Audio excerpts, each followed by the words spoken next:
AHS has canceled negotiations with companies tied to Sam Mraiche, right at the center of Alberta's health procurement strategy, citing conflicts of interest and procurement problems. This for proposed surgical clinics in your hometown of Red Deer. Given your government's push to expand private surgical delivery, how can Albertans trust the integrity of the process when deals are falling apart over conflict concerns? I had concerns with AHS procurement right from the beginning. It just didn't, some of the things just didn't make sense. People applied for RFPs and it was years before they actually were acted upon. Oftentimes, the climate that people were in terms of financial, inflation went up, and yet they were tied to numbers that they had put forward years before in their RFP. So this new procurement, it actually aligns with all of the recommendations that were brought forward by Judge Wyatt.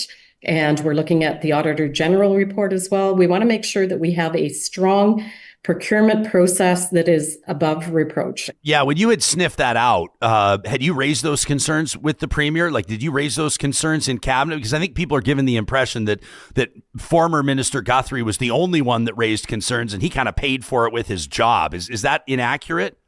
Well, I always raise concerns. And in fact, it's the reason why when the former CEO that has put forward the lawsuit, that when she was in her position, when she said, I think there's a problem here, I said, go digging. Dig deeper, but keep me informed as to what's going on.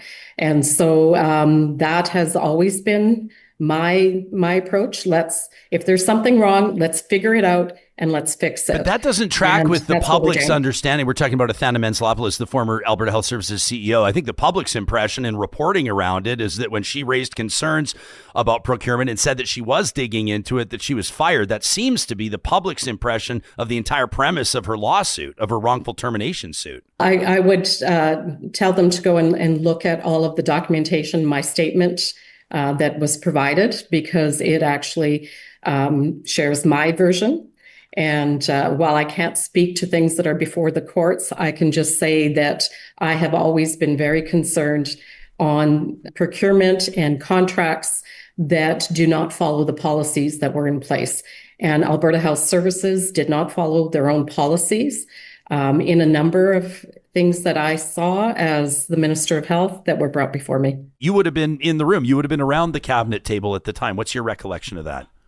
That's surprising to me. I did not hear that part of the interview.